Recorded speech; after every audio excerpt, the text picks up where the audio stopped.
going on, everybody? Welcome back to the Juice, man. It feels weird to be here. For sure, the last episode we did, we told you that we were going to start pushing these out more often.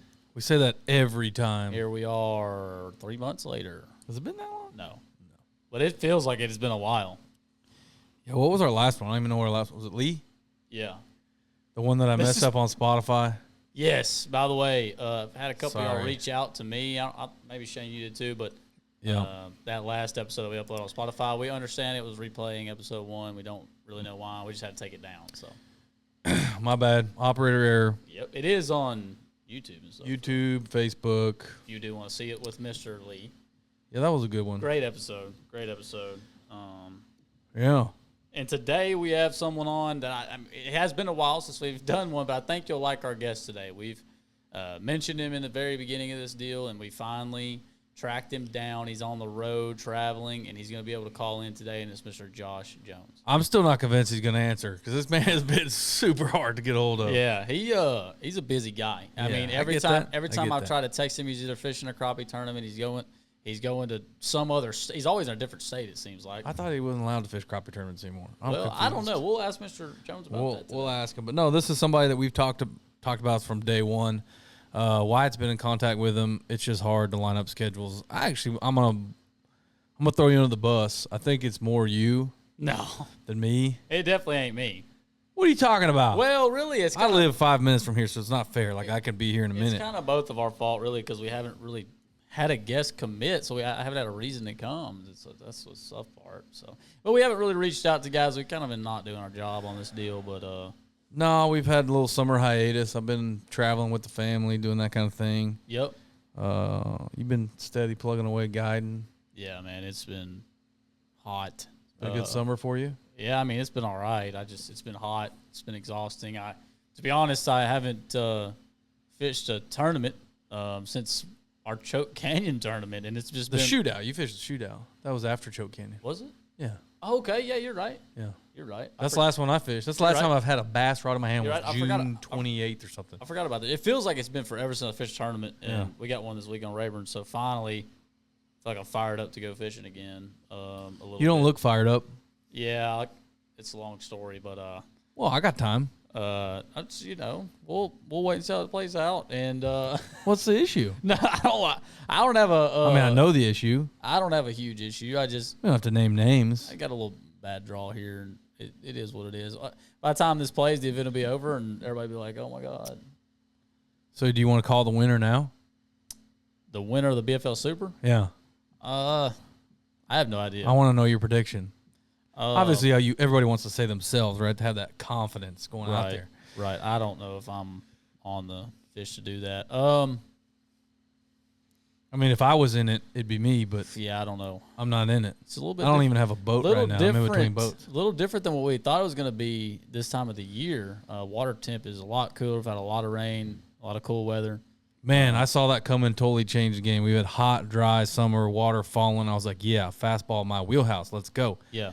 And then they changed the forecast, like 80% chance of rain every day for the last 7 days. 2 weeks. I mean, it's been raining on and off. Yeah. Yeah, it's Changed the game for Clayton me. Buller won it last year. I think he would have make a good run at it. Never a bad pick. Yeah. I don't know. Maybe I'll mess around. And do I got a prediction. Who's that? Blake Schroeder. Wow, the king of the BFL. Man, that's always a good pick. Blake Schroeder.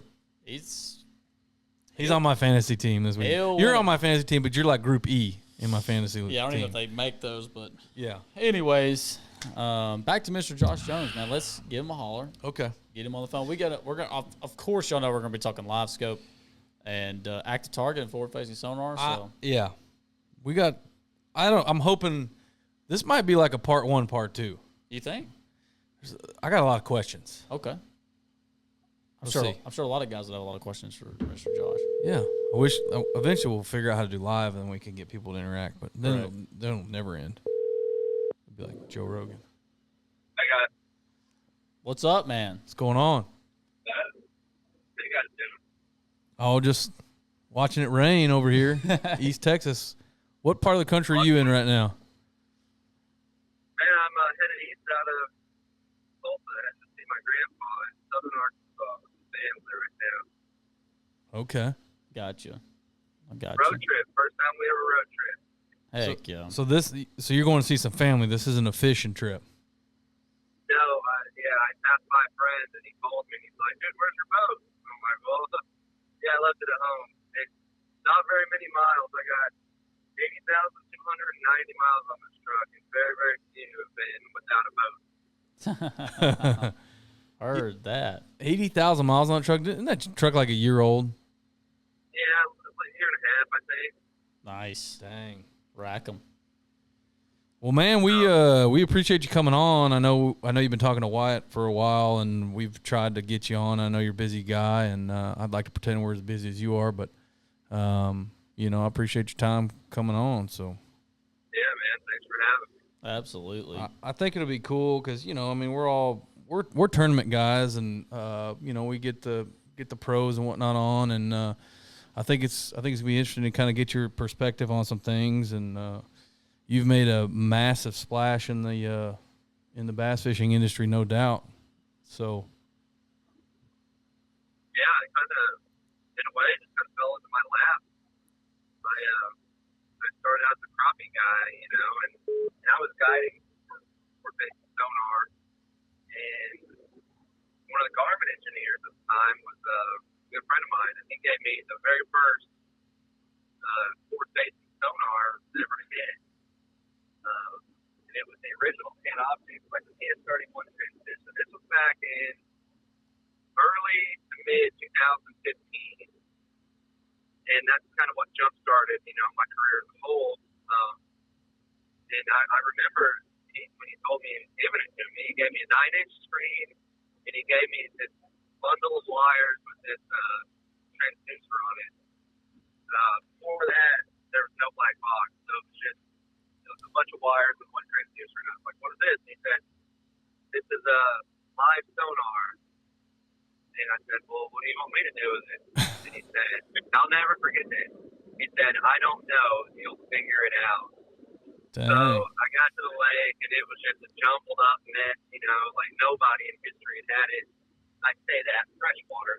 This technology has been out for years and years and years on like submarines and saltwater boats and stuff like that, but it was so, overpriced that no one even considered it on putting on a bass boat. So I got it, and I didn't have a clue what to do, and the original Panoptics was like a blob. A crappie looked the same size as the bass, looked the same size as the shad. So through, years of figuring that out, accidentally, I kind of just got good with it. Yeah, I remember. I remember the first. Yeah, so this was the first fish I actually used and caught it. Caught a fish with it was. Man, I bet I had it a year before I actually finally caught a fish with it. I tried bass fishing with it first because I'm more of a bass guy than a crappie guy. I bass fished my whole life, and every single fish I would throw at would just follow my bait, and I just got frustrated. I'm like, you can't use this bass fish, and this is impossible. Because every fish, you would have 100 fish follow you a day to catch them done. Looking back now, I know it was all technique related and lure related, and that's why I was never catching anything. But anyways, the first fish I ever caught with it, I was crappie fishing. It was middle of winter. I was up a buddy. We already had like 100 crappie, so there was just crappie lined up the middle of the creek. And I caught a fish. I wasn't looking at the screen. I caught a fish. I set my pole down in front of the troll motor. My bait was dangling in front of the transducer. And when I went to pick up my pole, I saw the fish eat my bait.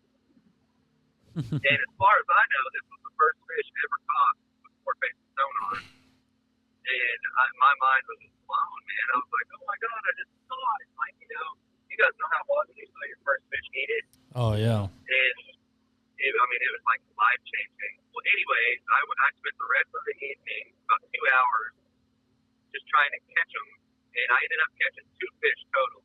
And my buddy caught probably 20. And he kept saying, dude, quit staring at the screen, and get 2 poles, because we used to have 1 pole in each hand, and slow roll through there catching those crappie. And he was just catching one after another, and I caught two. But from that moment on is when I kind of learned, what crappie is, what bass is, what carp is, and thousands of hours later, obviously live scope came out, and here I am with active target. It's been life changing for me, for sure. It's literally changed my life. Yeah. Yeah, no doubt. Yeah, it sounds like it. That's a pretty cool story. That's funny. I actually completely forgot about the first version of Panoptics. Funny story. Captain Ron, the guy who we have our little studio in his shop, he was the first person that I knew that had it, and I was like, dude, I got to see that. And this was before LiveScope, right? So just Panoptics. It kind of looked like 2D sonar, basically, right? Didn't have the color palettes we have now and the other options or the detail, but it reminded me of just kind of a live feed 2D sonar, and I was kind of baffled by it. But the first time I used it, I didn't know. I was like, this is I don't know about this. Yeah, but I didn't even think it was possible until I caught that first crappie, and then I started crappie fishing. I built my name around crappie. Before I ever even bass fished, I had a kind of a following on the crappie side of things, and over the years, I would, especially when live scope drop in, I would see all these bass, man, especially in trees, and I would see them on walls of bays. I just, at the time, I was crappie fishing, and I didn't care about that. So I was just watching them. And after live scope came out, if you guys remember, the crappie fishermen really, really took to it. Yeah. Hundreds, thousands or so crappie fishermen, and the bass fishermen literally called it crappie scope, because they didn't think it would work for bass fishing. And I remember, man, at the Classic, they were calling it crappie scope. And I was like, what? And one day I was laying in bed, I was bored of crappie, and I decided to go out and bass fish with it. And no one at the time, I don't recall ever seeing a video or anyone ever catching a bass with live scope. And this is another story I'll remember forever. I backed down the ramp, and when I backed down the ramp, I pressed my boat, whatever. I turned the GoPro on. I went ahead and launched the boat. I pulled up on the shore. I got in my truck. I went and parked it. I walked back down to my boat, backed up, put the troll motor in the water. I didn't go 10 feet, had an 8.5 pounder, and I stopped the GoPro, and the GoPro said 5.5 minutes. So the first time I ever went bass fishing with it, I backed the boat in the water, parked the truck, and had an 8-pounder caught in 5.5 minutes. Jesus. And so my life was pretty much rose to 10 points. Because all I thought about then was bass.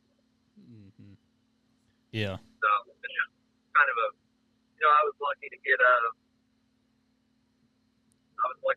early. I was fortunate to have an engineer buddy, and it all just worked out. It's meant to be, Oh, absolutely. Yeah, I mean, it sounds like you definitely had the jump on it for sure. Absolutely. That'd have been nuts. Yeah. It was, and dude, I was installing security systems when all this was happening.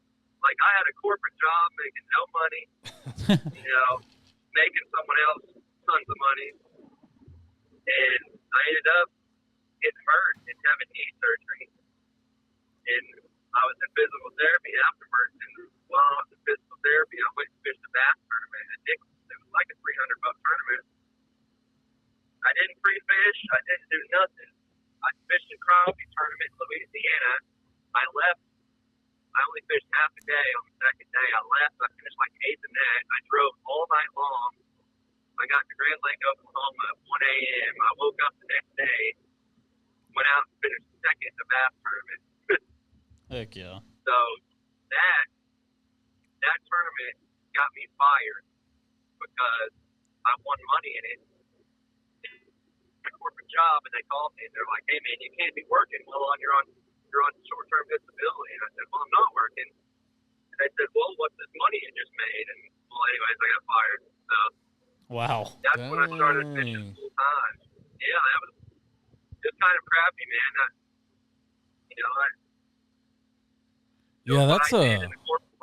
I climbed the telephone pole and stuff. So the knee thing, that was a major deal for me.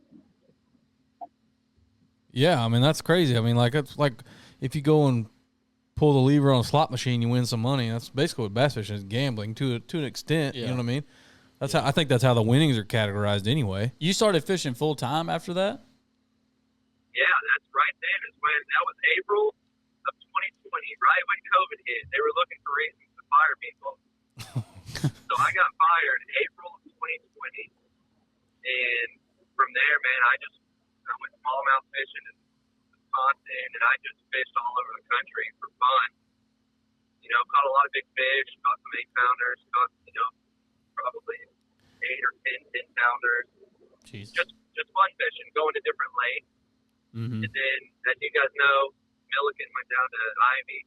Mm-hmm. And I was already packed up, ready to go south, because we were up here in Oklahoma. We were in a hard freeze. Every single lake was frozen. And I was just looking for somewhere to fish. So I was going to go down to Hubbard Creek, because I kept hearing about Hubbard, how good it was. Yeah. And Milliken went to Ivie and caught that big one. His buddy Joe caught that big one. And like I said, I was already packed up, headed south. So instead of going to Hubbard, which was frozen anyways, I just went ahead and went to Ivie. And about 30 minutes after being on the lake, I caught my first 13-pounder, and the rest is history on that deal. Yeah. Well, let me back you up here. You brought up Milliken. I'm curious how you kind of got to know Milliken. I mean, at this point, you're already like kind of blowing up, because I remember when I kind of first got live scope, and you know, I think the first tournament I fished with, I caught a fish right away with it.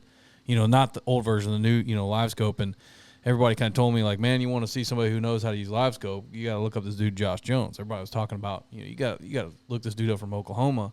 He's catching giants on it all the time. So at that time, you're kind of blowing up, and I'm kind of curious how you got tied in with Milliken and all that. The Milliken thing was, man, kind of a byproduct of me getting with 6'10".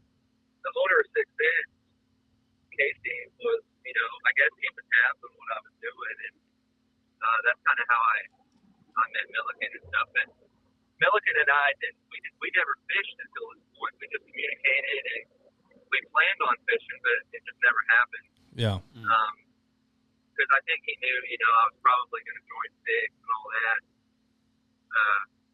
So that's how I was in communication with Milliken at the time. And they didn't even know what they were going to do with the fish. So I'm the one that told them about the Sherelunker, and I gave them the phone number to the Sherelunker guys, and they ended up meeting up with them and giving them that 16-pounder. So yeah. Nice. So Milliken, so you're on your way down to Hubbard Creek, and Milliken called you. You called him. How did you end up at Ivie from going to Hubbard Creek? So I was actually at home at the time, and they had their retreat thing with their, you know, they had a bunch of buddies going to Choke Canyon. Yeah. And I guess Milliken just stopped at Ivie on the way to Choke. And, anyway, I think I texted him, how'd it go? And he's like, yeah, we caught a 60-pound bag. And I didn't know him, you know, real well. So I'm like, this guy joking, this is telling the truth. and then he sent the pictures, and I was like, oh, wow, you know. So then that's when I got him in contact with Sherelunker people. And I literally left the next morning, drove down there, and at the time, it was like the biggest freeze ever. There was nowhere to stay. Nobody had electricity. Nobody had running water. Yeah. So that was kind of a nightmare, and it was freezing cold. So, but within any direction, north, south, east, and west, I think Ivie was the closest lake that was not frozen to me. Yeah. I mean, Forks was frozen. Everywhere was frozen. Yeah. Yeah, that's nuts. And then OHIV kind of what you've done out there kind of speaks for itself after that. That's crazy.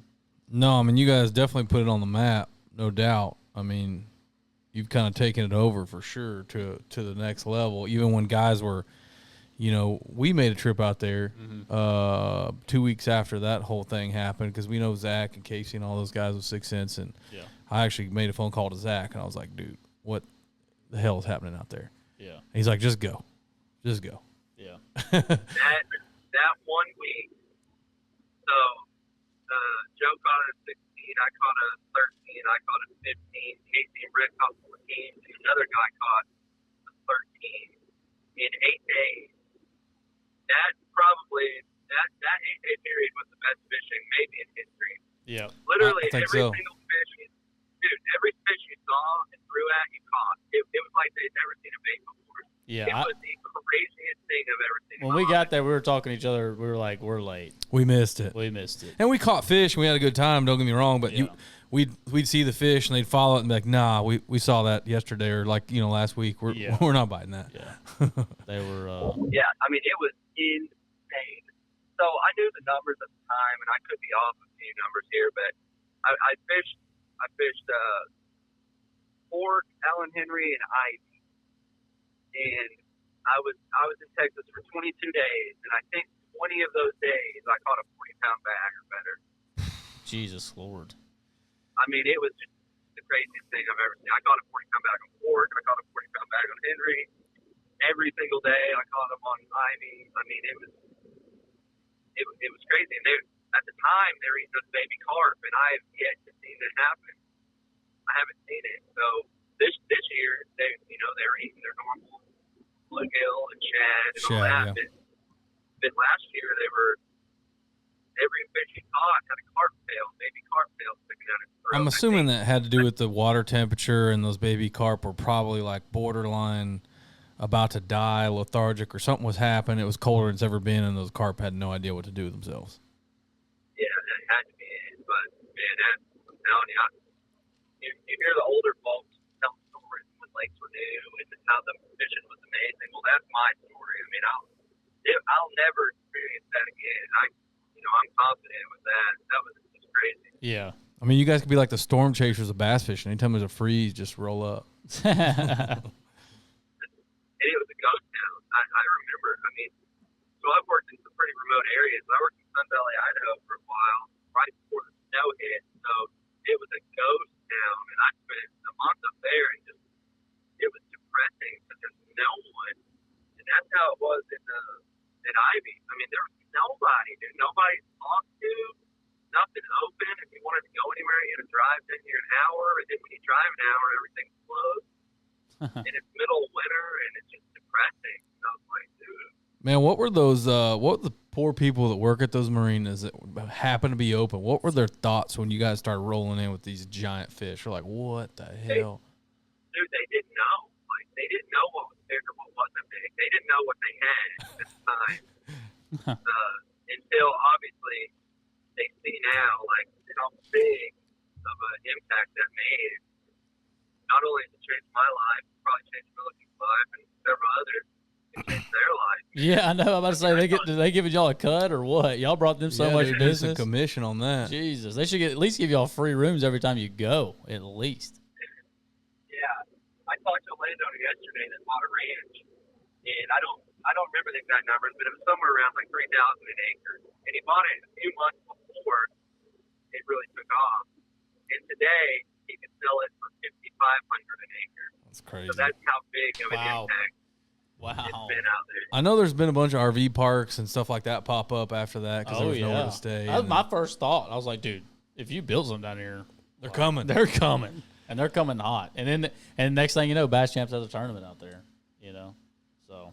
Yeah, it was really it really shows how obviously the new lake effect and Ivie being low and everything, but those fish would not be there if Texas Parks and Wildlife didn't stock them, Yeah, so no it really doubt. goes to show you how big of an impact, that their initial assessment was with the fishery center and the Sharelunker programs and stuff like that. It shows you how it's actually paying off in the long run. Yeah. It's really cool to see. I'm 100% believer in what they're doing. Oh, absolutely. No, Ivie's just one of many examples. I mean, even our Lake Rayburn, they put Texas, there's no other state, and I'll fight with anybody tooth and nail over this. There's no other state in the country that puts the resources into their fisheries, especially for bass anyway. I mean, I'm not talking other fish like walleye and stuff, but bass, largemouth bass, Texas is the state. Yeah, absolutely. Yeah, absolutely. As far as management goes. So someone said it's a $3 billion industry in the state. Oh, yeah. I mean, that's massive. That is massive. It's huge, man. It's a big state. We got lakes all over, and it's such a diverse state as far as fisheries go. I mean, you got grass lakes, you got lakes like Ivie that if you're from East Texas, you roll out to Ivie, you're going, I have no idea what to do. If you don't have live scope when you were going out there, we saw some poor fools out there. Some guys, they were trying their hardest, man, but I was like, bro, if you don't have forward-facing sonar, you might as well go put on a trailer. Yeah. No, for real. Yep. But I actually had a client this year, Mitch, that I know, without a doubt, it was over 15 pounds. And it could have been 16 or 17. I mean, it was, once they get that big, there's no way to really truly know. Yeah.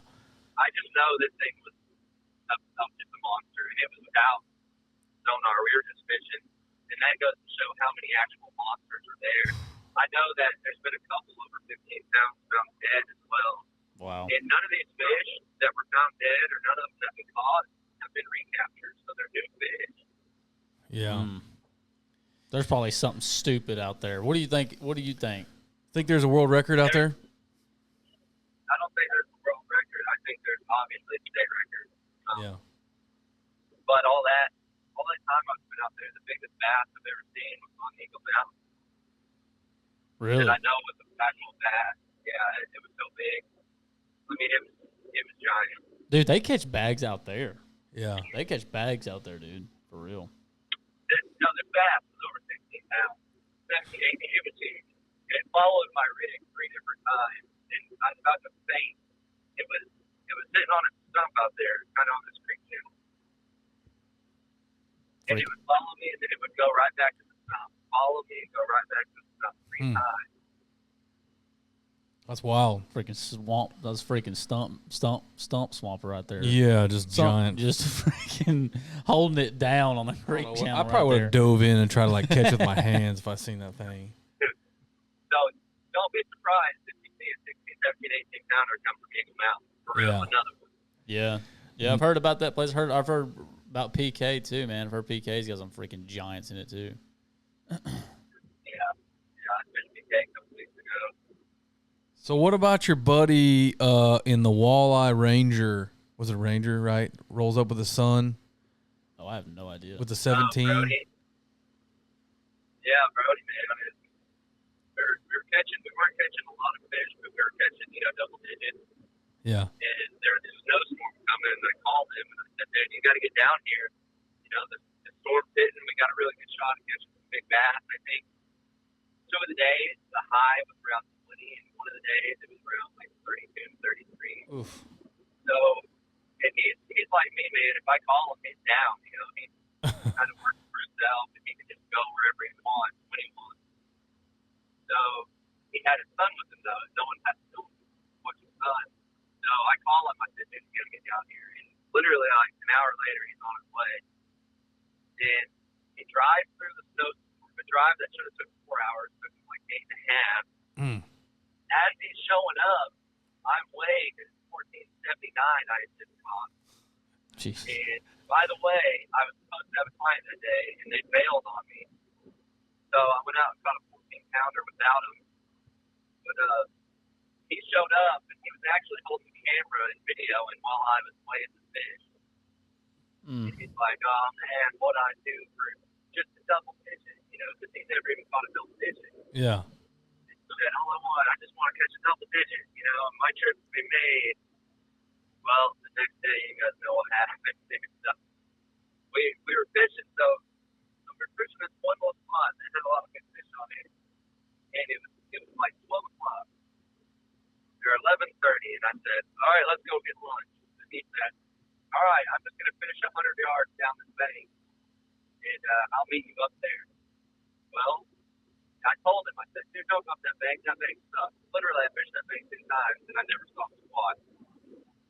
So, me and Brody, he didn't listen to me, thank God. So he went ahead and went up that bank, and I went to get lunch. And as soon as I showed up there at Elm Creek, I called him so I could just order him something to eat. And as soon as I call him, he's like, oh, I see a big one. I see a big one. And I'm on the phone with him. And he threw at it. Obviously, he's real sick. He said, oh, it's following me. Here it comes. Here it comes. And then he said, I got it. got it. And I'm on the phone with him. He said, it's a big one. Well, anyway, the flight lasted about, a minute and a half probably. Yeah. His son, he had it in the boat a couple times. That's like his son couldn't get the net on it. Not it was his fault. It just wasn't ready to be netted. Yeah. And then when he netted it, I'm on the phone, and he's like, oh, my God, Dad, oh, my God, that's a Sherlunker. And I'm hearing it all go down, and then he finally picks the phone up and said, dude, how big is it? He's like, I don't know, but it's got to be 13. And I was like, dude, wait. He's like, okay, let me find the scale. He finds the scale, and I'm on the phone, and he's like, 1695. And I was like, no, shut up, no way. He was like, I swear, and we're panicking and we're going crazy. And he's like, all right, I'll reweigh it. And then he reweighed it, and it was like 1698. I said, dude, put it in the live well and go as fast as you can to the ramp right now. Well, it was so cold that day, everything in the live well was froze. Oh, so he couldn't even put water in the live well. That's how cold it was.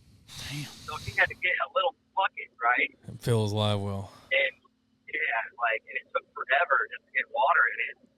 And I'm waiting. The anticipation is just killing me. I'm like, Kyle Hall was up there with me as well. And we're just like, dude, is this real? Is this really happening? And I actually have it all on video. And he's across the lake coming in there. He plows into the dock. And he's like, I don't even care. And I'll never forget when I saw it for the first time. I was like, oh, my gosh, that's the biggest thing I've ever seen. So, anyway, that's when I posted Boston 17-pounder, because the official scale is always weighing a little bit more. Yeah. Yeah. And, anyway, yeah. That's freaking I think we nuts. had like 25,000 people watching it once, watching that fish. I watched it. Yeah, it was insane. I watched man. it. That's crazy. that's insane. I don't know if it's just the pictures, but it looked like the longest bass I've ever seen. And not only was it huge, but it's just like that thing doesn't even look real. I mean, it's just so 17 long. No, pounder. This is why I know there's a state record in there. So that fish must have had a big meal. I don't remember the exact dimensions on it, but that fish's dimensions were actually smaller than the 1510 I caught in December. It was actually shorter, and the girth wasn't as big. Really? The fish I caught in December, which was weird.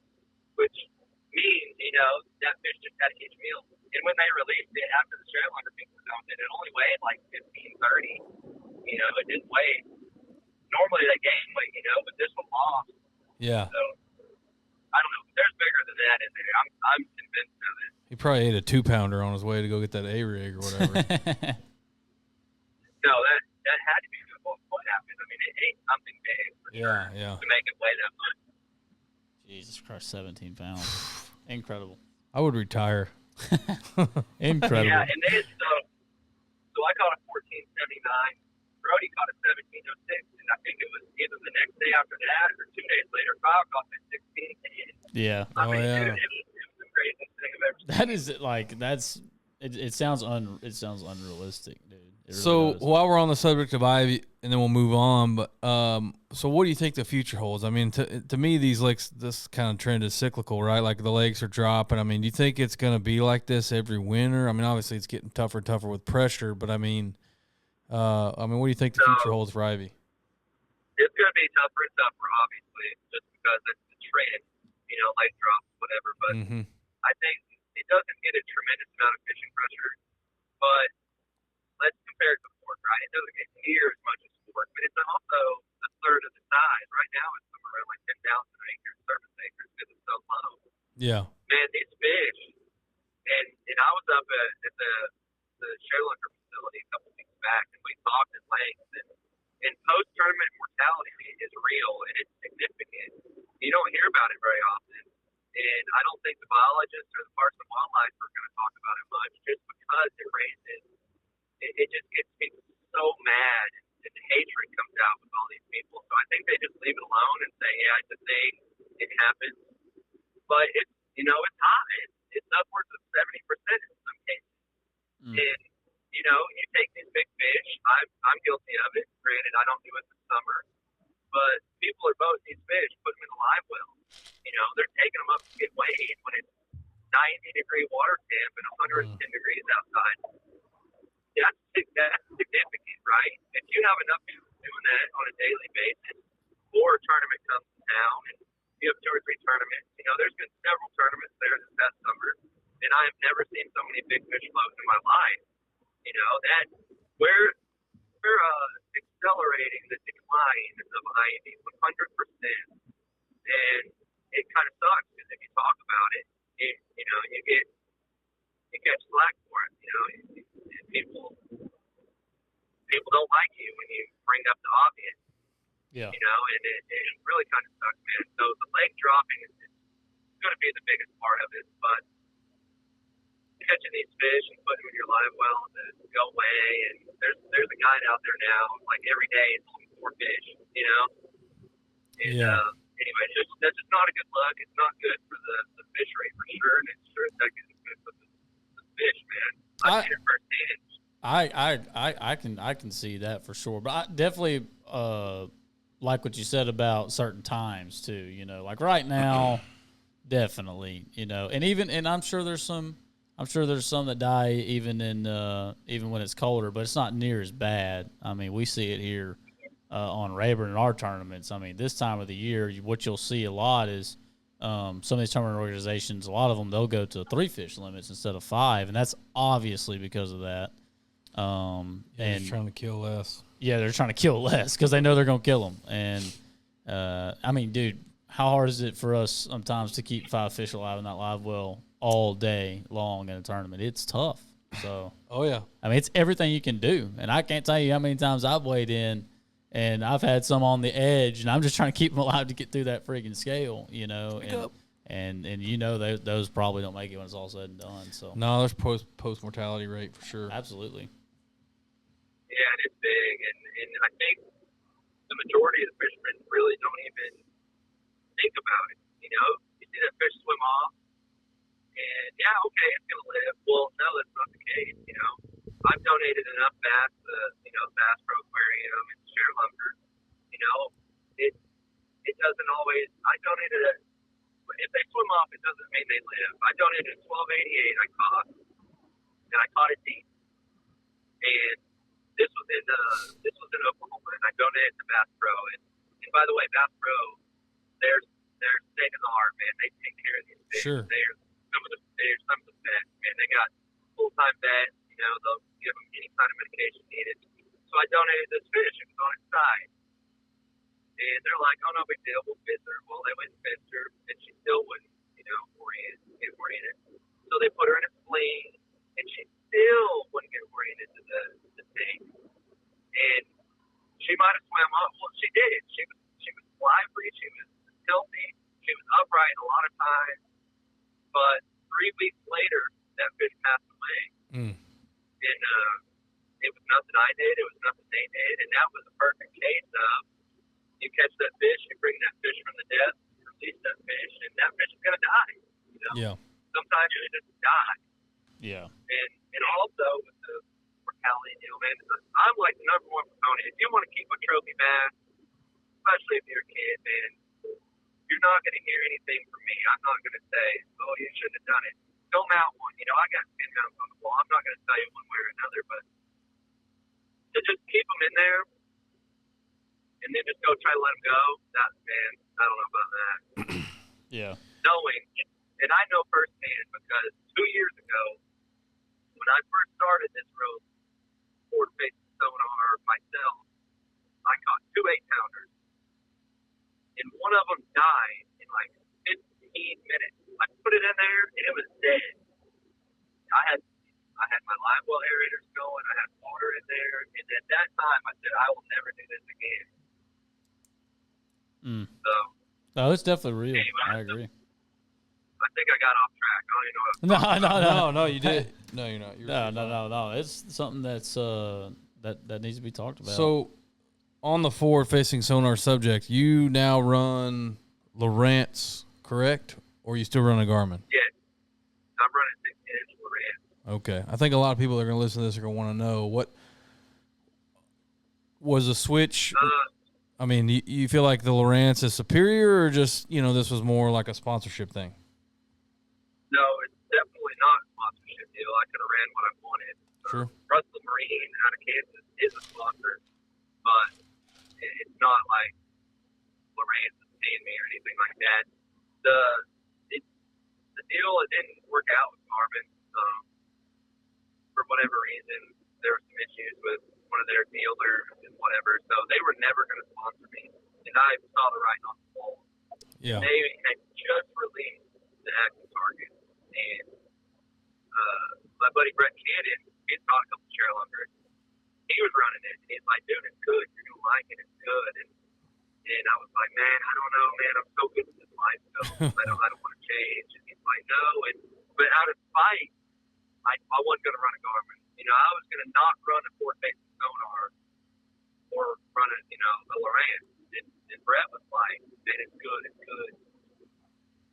Ultimately, it's the best decision I ever made, man. I got it on the boat, right? It looked a little different at first, because you're so used to looking at one thing and then you change it to another. And that delay, the first couple fish I caught, that delay just screwed with my mind. That slight delay, it's like 0.3 of 1 second. Yeah, sure. So that delay is actually, in my mind, a good thing, because I promise you, I jerked that bait out of a lot of fish's mouths on that Garmin because it was live and I didn't wait long enough. And on this, it kind of makes you wait that extra split second. Mm-hmm. And my hookup ratio has been much better, and actually the best fishing of my life has been that active target. The clarity is much better. The bottom separation of those fish on bottom, especially in 30 feet of water, you can pick them out. So in my mind, I think it's better personally. Can I catch them with a Garmin? Absolutely. I think they're not paying me, they're not sponsoring me. My next boat is going to have a Lowrance on it, so that tells you that. I got you. Okay. And I'm kind of trying to build a relationship with them, and I've spoken to them. I've talked to them at ICAST, and they all seem like really good guys. So now, what about? It's kind of questionable that why they like Garmin wouldn't have. Is it not, or is that you don't think so? I don't know. I don't know the inner workings of y'all's relationship, of your relationship with Garmin, and I'm just saying in the beginning, it's like, you know what I mean? Yeah, I mean, you definitely think of how many units. You probably sold a lot of garments. You know what I'm saying? I mean, I don't know. Maybe that's just the way I look at it. So you talk to the guys at Garmin, and the majority of them are going to tell you that I've sold more than anybody. Sure. And they're also going to tell you the only reason the GPS Map 1222 exists is because of how many they sold, because I promoted it. Yeah, that's what I'm saying. So why would they not? You know what I mean? Why would they not want to? I don't know. It's just one of those drama stories where there's a dealer or whatever, and money talks. Yeah. I got didn't you. want me, and they obviously, I guess, made some stuff up, sold Garmin, and basically my chances were done ever repping Garmin, which I'm absolutely fine with. Yeah, I got you. That conference actually went on to try to basically ruin all my other relationships, which is not really working. But that's for a different time, dude. No, I get it, dude. I actually kind of get it because, I know a lot of the industry people myself. Being in the tackle business, formerly, we'll get into that later. That's another whole other episode. Formerly, but no, man, I get it. Being in the industry, I heard your name came up a lot, and you just, and I mean this with all the respect in the world, you don't fit the mold for what they normally look for, right? I mean, bass fishing's been such a traditional sport, like you follow traditional lines, right? And so a lot of these guys that kind of hold the keys to some of these deals and how it works, the good old boy system, will like, well, who's Josh Jones? What tournament trails does he fish? He doesn't fish tournament trails. Well, what do you mean he doesn't fish tournament trails? He's a YouTuber? No, he's not a YouTuber. He just catches freaking giants. Yeah. So you're saying that kind of old guard? I think the old guard maybe was, and I'm not trying to speak for you by any means, but I know some people, and I think maybe there was a little bit of that it was you're kind of fighting up current, if that makes sense. Yeah, man, and and I'm kind of in a unique position. I've had a lot of friends, and one of my good friends, and it's jealousy goes a long ways. And I know if I say people are jealous, it kind of makes me look arrogant and cocky, but it's a real deal. Like, I've legitimately lost friends. I caught a 15-pounder, and I texted a picture of it to my buddies here in Oklahoma, and I called him, and I'm excited. I caught a 15-pounder, and he was absolutely not happy for me at all. And the conversation went completely opposite of how I thought. He's like, dude, anyone can do that if they had as much time and had everything given to them like you do. And I was like, whoa, dude, you should be happy for me. Yeah, it's supposed to be your friend. Yeah. Yeah, and I've seen it within my own friends, and I saw it with Crappie, and it's gotten even worse than that. So I kind of keep my circle small, but man, there's so many just rumors and lies going around about me. It's crazy. You are definitely. You're a pretty polarizing guy. I'll say that. Yeah, I feel like. Yeah, man. I mean, I'll say you hold your cards at face value. I mean, you are who you are. Yeah, for sure. I don't feel like you're a fake person by any means. You always kind of seem to speak your mind, especially on social media. No doubt. Yeah, I mean, you got to take that for what it is too. I guess. You know what I mean? And there's a reason why Conor McGregor is the highest paid athlete. There's a reason why Donald Trump got to be president. But in hindsight, there's also a reason he lost it. So there's a fine line between what you can say, what you can do, and when you need to just keep your mouth shut. Sure. Yeah, no, I agree. I agree, dude. But I think that's with anything in life in general. When you start doing good things, you're going to, especially in bass fishing. Oh my God! Out of nowhere, you have. I've heard people say bad things about me, and I've never even talked to them in my life. Like, dude, you don't even know me. Fishermen are the most jealous crybabies ever. It's bad, dude. We suck. We need to get better, guys. We really do. No, it'll never change. It'll never change in this. You're right, but it should. Because of the guys that make it up. And I ain't saying the industry's bad, but I think the few bad ones in it can really bring it. It makes it look a lot worse than what it really is. I mean, I don't know. That's a whole other topic. It is. Josh, we're going to have to have you on for 2 episodes, dude. Yeah, it might take us 6 months to lock you up again. God dang, man. Well, I can talk a lot, especially about fishing. I want to hear more on the crappie side of things. I don't think we have enough time. We try to keep our episodes around an hour just because people's attention spans really is not even an hour. But yeah, if you're willing to come back on, I would love to hear more on the crappie thing because I see all the time you got some issues with the crappie scene and a common subject, and I think it'll work over into crappie too. Is one thing we always kind of complain about on this show is tournaments and organizations and just how I don't think we're evolving and we're not. Yeah. Nothing's really progressing in the right way, and we need to be kind of unifying as anglers and really kind of progressing as demanding more of our organizations and. I don't know. That's a subject we always kind of circle, and so I'd love to have you back on it to kind of dig into that some more too. Yeah, man. I've seen it both ways, man. I've been banned for saying some of the stupid stuff, man. Like I called. Can you cuss on the show? I'll do it. You do you, man. Yeah, we got you. We'll bleep it out. We got you. So anyway, I got banned from the crappie trail one time. Actually, this isn't the real reason. They actually got paid off by a sponsor because they said, well, we're not going to sponsor you if you let this guy fish. So that's really what happened, but they blamed it on me breaking some sort of code of conduct. So there was a fisherman, and he was with his wife out in the lake, and they grabbed a deer by the antlers that was swimming across the lake. And I commented on it, right? Mm-hmm. On my personal page. And I said, this guy is a piece of shit. He gives sportsmen a bad name. So he smiled for the picture, and then his wife smiled for the picture. And I even think her kid was in the picture. Like, it was very, very bad. Like, it looked bad. And I called him a piece of shit, right? Okay, not the end of the world. No. Well, they banned me. They literally banned me for that. That's yeah. That's the type of stuff I'm talking about. For your own private social media post. It wasn't even this isn't something that you did on your, face to face with this guy.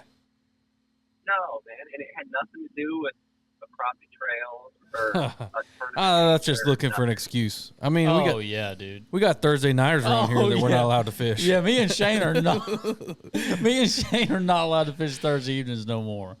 That is really. Oh, dude. We didn't they'll make a rule. They used to not have a guide rule. They made a guide rule. Yep. Yeah.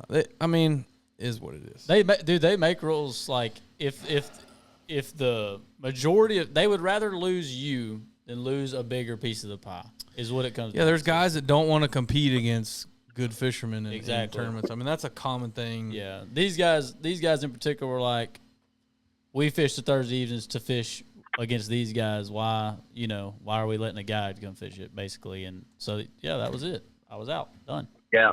And the crappie side of things, they need every dollar they can get. So, obviously, I came in, I won a bunch of tournaments, won some money. I was the only angler to ever win Angler of the Year and a national championship. And they just didn't like it. So a lot of these people, the sponsors paying the money, don't like me. So they're just trying to keep me out.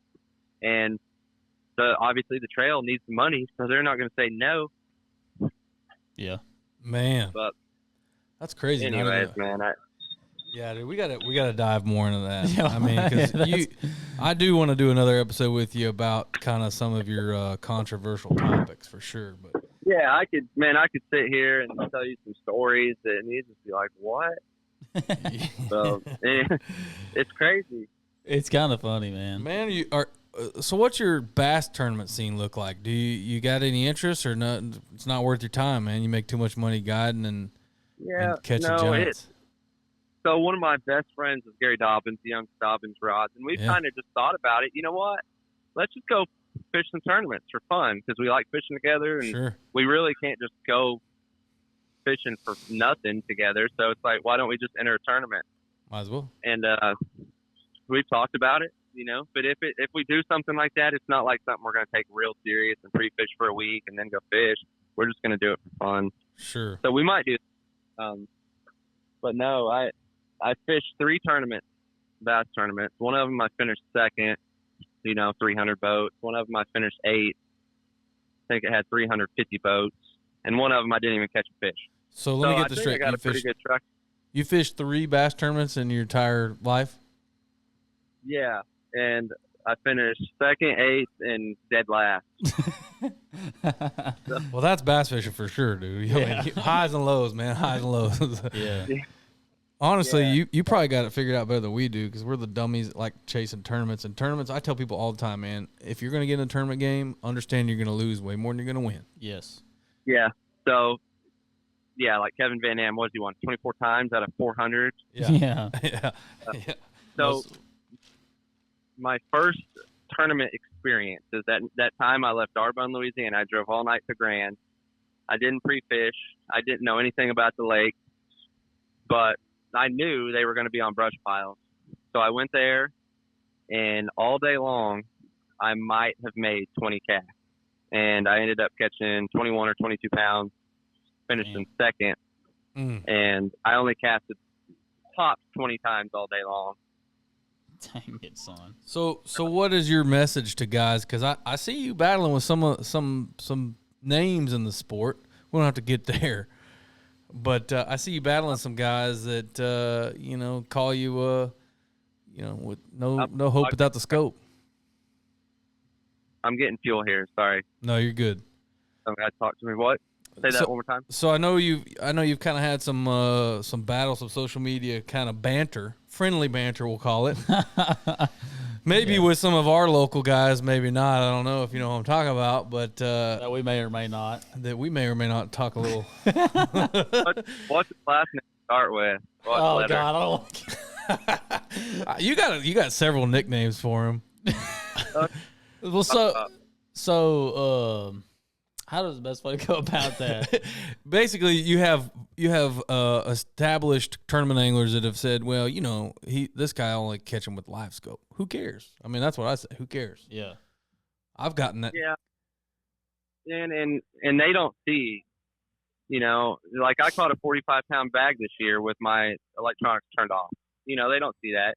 Yeah. Am I on the best lake in the world? Yeah, I am. But you got to give a little bit of credit. You know, I'm not just out here Sure. staring at a time.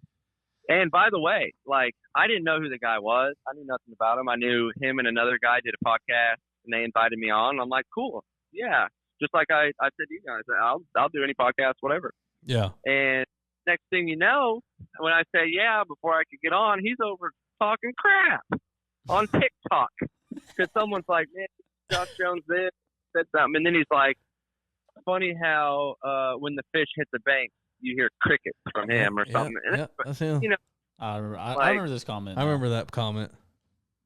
So that is why I don't ever, there's not one time that I'm ever just like angry at someone and just try to attack them. They bring something upon themselves. And that dude was out of line by acting like he really wanted to talk to me and then talking crap behind my back, man. See, I didn't know that. Like, I didn't know. I didn't know you were to supposed to go on the podcast. What podcast was it? dude, I don't even know the name of it. Bass Angler Therapy. Oh, that okay. He probably did just set up a live event or something.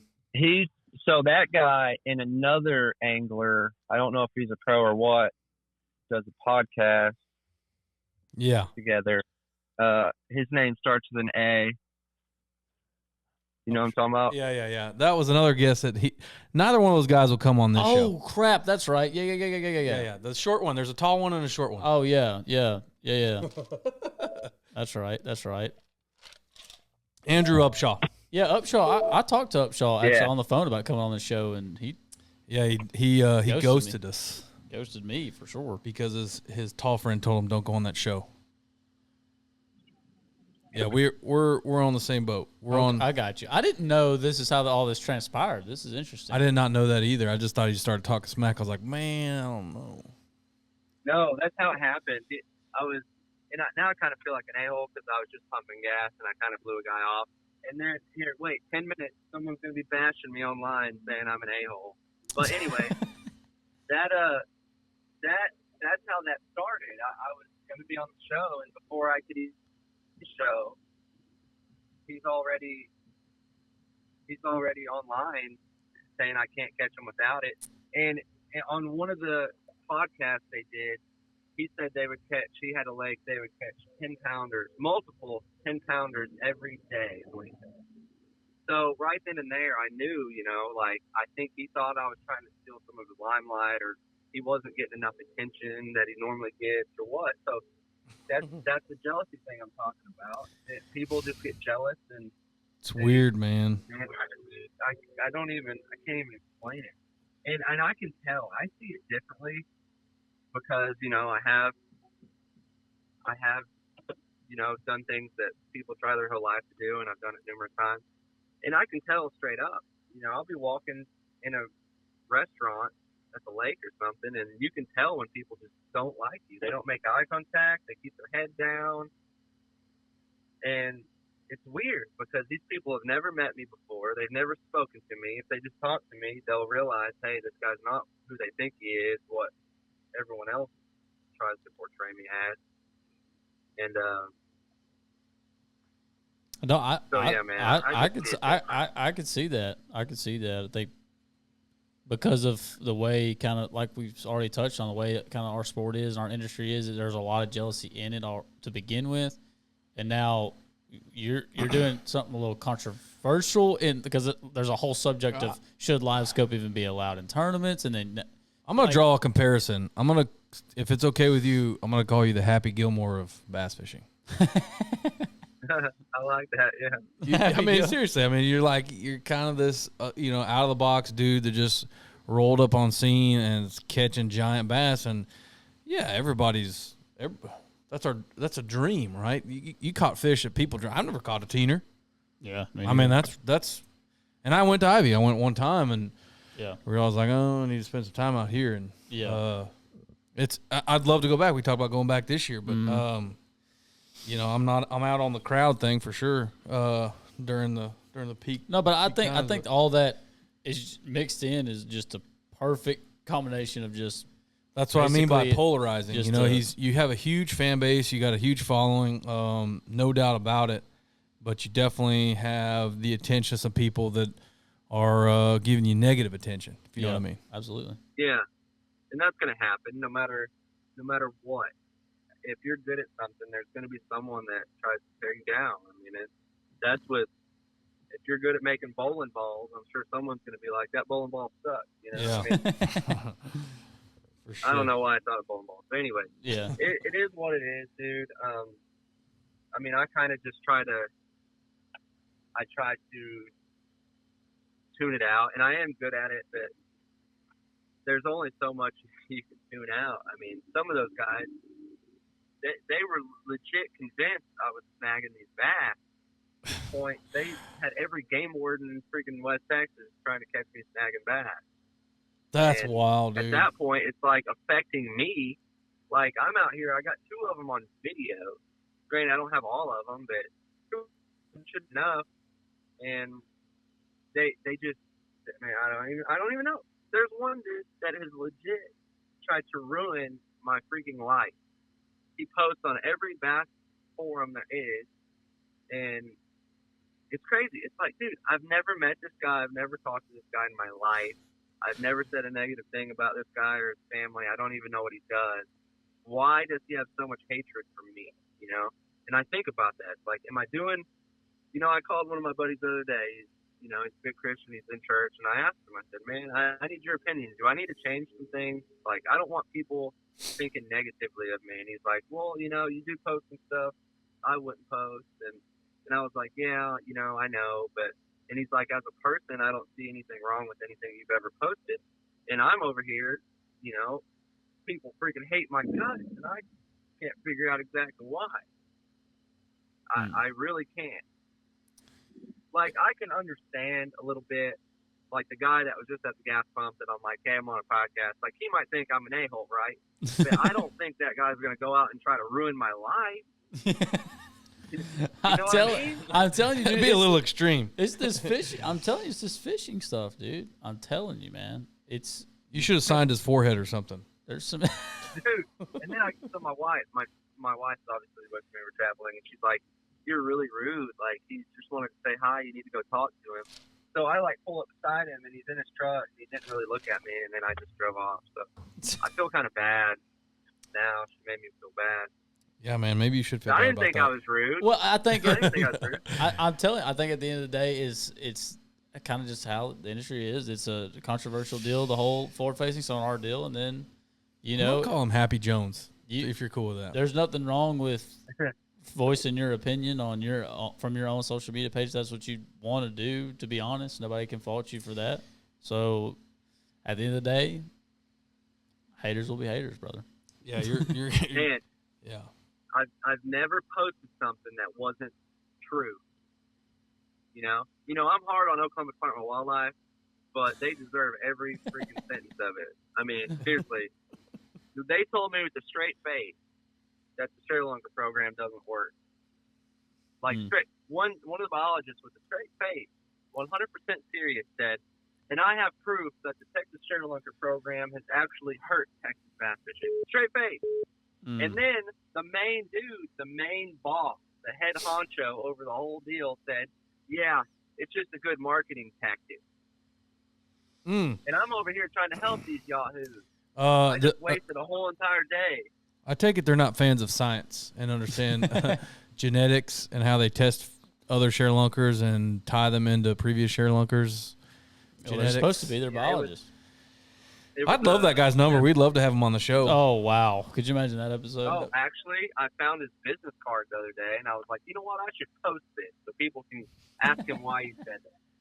I mean, hold on, I might have took a picture of it. I think I did. you send that right on over. We'll give this guy a call. Could you imagine having him on the show? Yeah, it'd be and cool. then having another guy on the show from Texas Parks and Wildlife.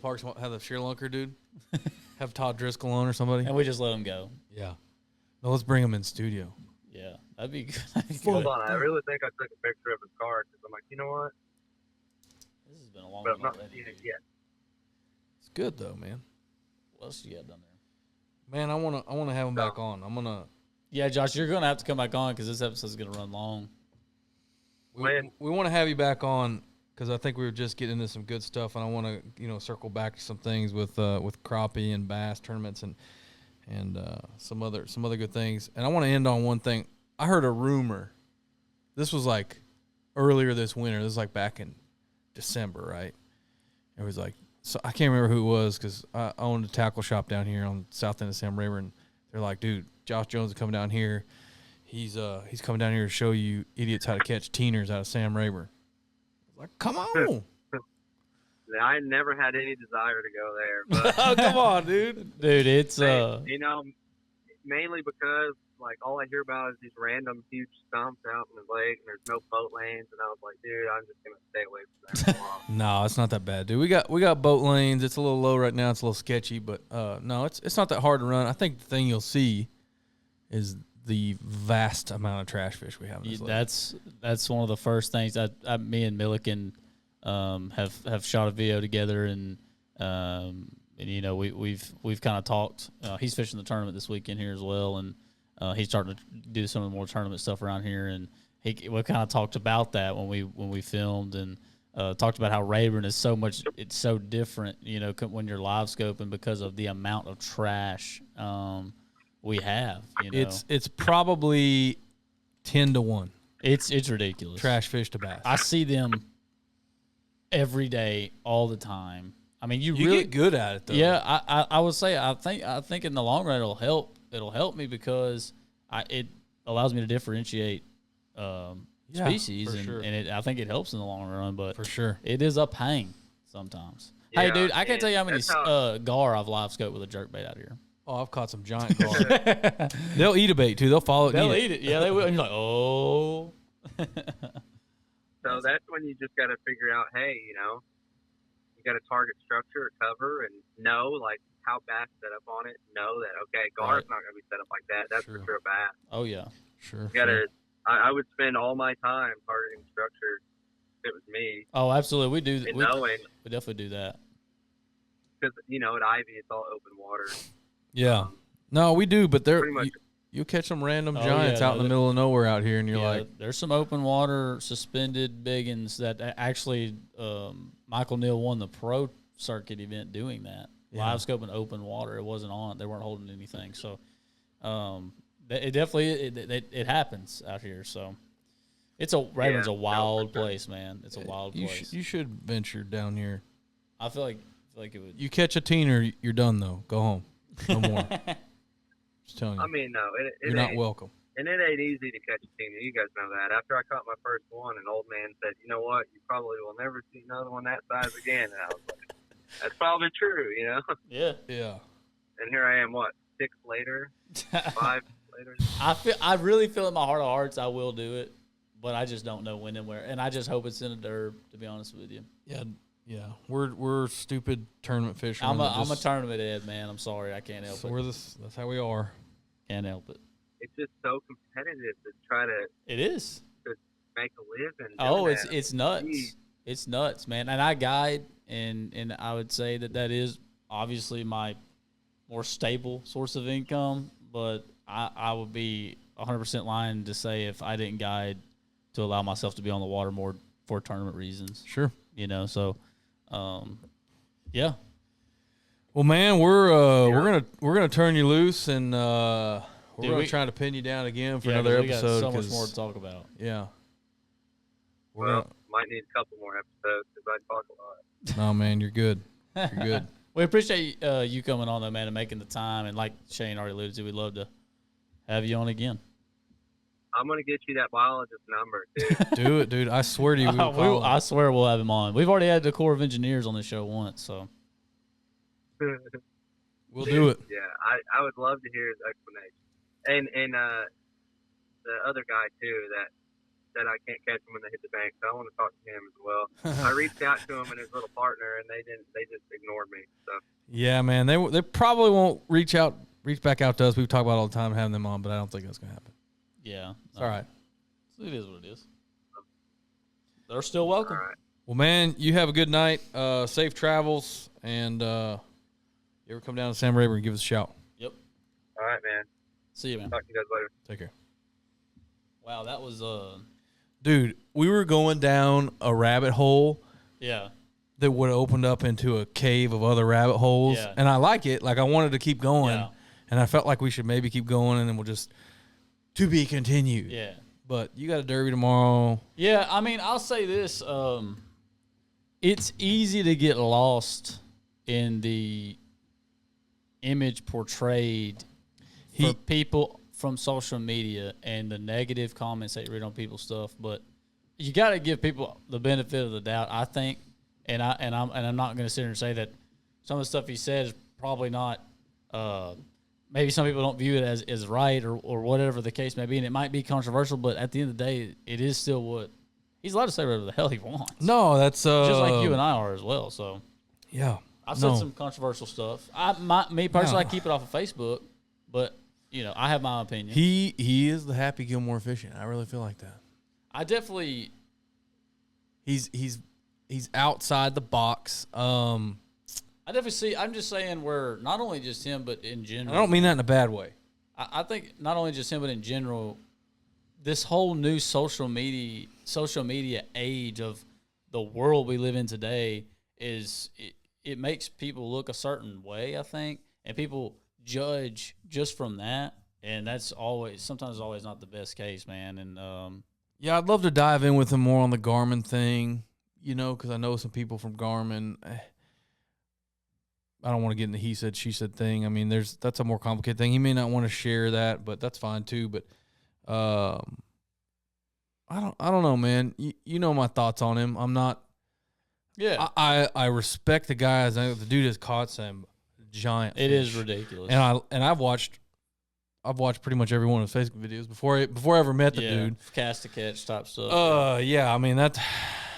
I've personally learned things from some of his stuff on how he set up his Garmin unit stuff when I first got started using Garmin's, and I respect the dude as an angler. Yeah. Do I think he carries himself well all the time? No, but I'm also sitting here asking myself, do you have to? He's himself. Yep. I don't know. I'm not. The guy is very interesting. I'd love to continue our conversation with him. I'll put it like that. And you even said it in the show. The one thing you can at least say about him is that at least he's real. Not a lot of people like that anymore. No, I don't think he's putting on a front by any means. Yeah, but there's a lot of people do.